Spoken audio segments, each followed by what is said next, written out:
Welcome back. Let's talk about 2.6. Okay, a scatter plot is a graph of a set of data pairs x, y. You just graph what you see in your ordered pairs. If y tends to increase in a linear fashion as x increases, then the data have a positive correlation. Correlation refers to a linear relationship. So if the slope of the line that would go through the data would be positive, then there's a positive correlation. And so that means that as x gets bigger, y gets bigger. And conversely, as x gets smaller, y gets smaller. Now, if the data are such that if you drew a line through the middle of it, the line would have a negative slope, then you've got a negative correlation. So if y tends to decrease in a linear fashion as x increases, then the data have a negative correlation.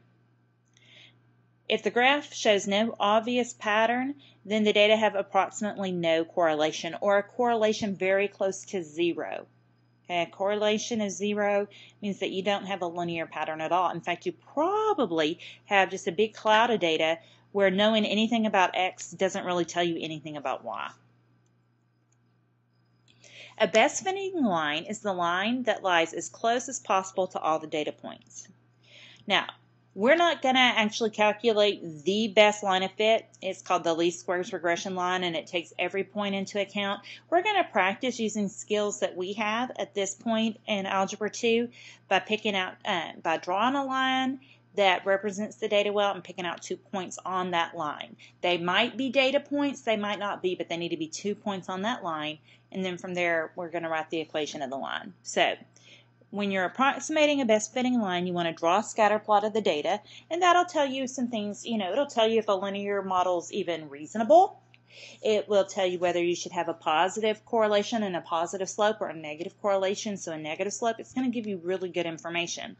Then you're going to sketch the line that appears to follow most closely the trend given by the data points.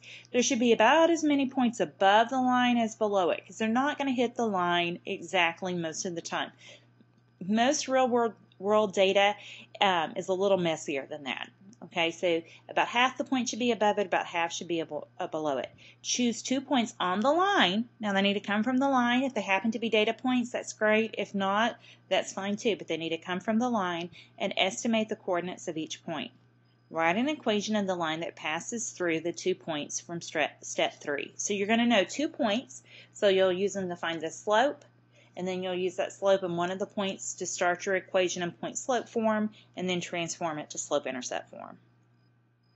Okay, the table below gives the number of people who attended each of the first 7 football games of the season. Approximate the best fitting line for the data. So X is the game number. You can see you got 1 through 7, and then Y is the number of people. And it starts with 722 and it ends with 897. Okay, so first thing we're going to do, our first step is to draw the scatter plot, and then we're going to sketch the best fit line. Now, I usually go ahead and name my plot, so I would probably have football game attendance written across the top. But it's sufficient to label the 2 axes, but you have to do that. You have to label them for what they are, and then you have to draw in your scale. So on the horizontal, because that's our X value, we have the football game. So we have 0, 1, 2, 3, 4, 5, 6, 7. And then on the vertical, you'll notice that there's a little squiggle there that indicates that there is part of the axis is missing just because there's no data values there. So we're skipping up to 650, 700, 750, 800, 850, 900. Now, when you're scaling your axes like that, you want to look and make sure that you've got a reasonable scale, that the minimum value that you show is smaller than the minimum value on the data. The smallest Y value is 722, so 650 is sufficiently small, and that the largest data value is larger than the biggest value in the data. The biggest value in the data is 897, and so 900 is sufficiently large. And the same thing we should check for our horizontal axis. Is a little easier. 0 is smaller than 1, and then we've got 7 on there, and that's the biggest X value we need. Okay, then we want to sketch in the best fit line, the line that fits the data the best, and you want to see that you've got about the same number above as below it, so you can look and see you've got 2 above, 2-ish below. That 1 is kind of below but kind of touching it. So that's a really good fit. Then we want to choose point on the line. From the scatter plot shown, you might choose 1, 722, which is actually one of the data points, and then 2, 750, which is not one of the data points. The whole point is that you want 2 points that are from the line.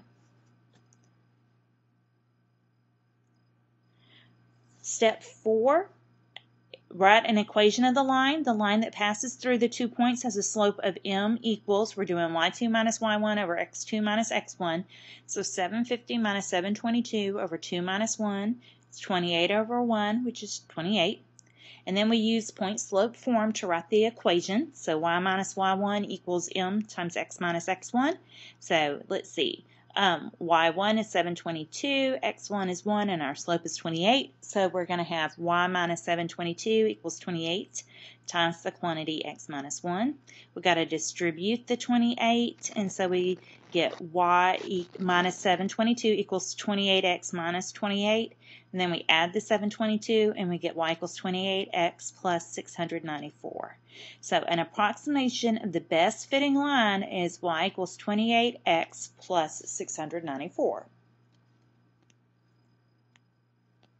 So what that means is that that slope of 28, that means that on average for each football game, we expect 28 extra people approximately to be added to attendance. Now the data points don't fall exactly on the line, so it's not going to be 28 every time, but it's going to average out to be about 28 more people at every football game. Now the plus 694, in theory, that's what would happen when you plug in 0.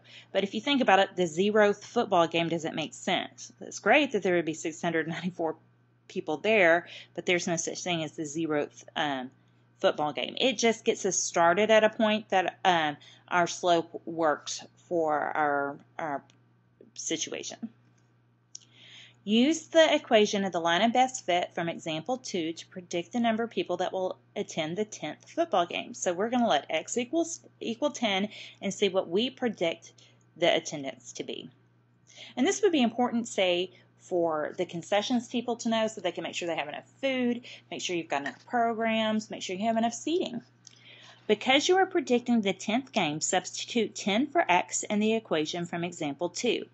Y equals 28x plus 694 equals 28 times 10 plus 694 gives you 974. You can predict that 974 people will attend the 10th football game. Okay, guys, that is it. You've got some problems to try on your own now. Make sure you get those done and bring those to class with you. And I will check that you have your notes, and then we will go over the problems to try on your own, and we will get you started on your rounds. Have a good evening, and I will see you later. Bye-bye.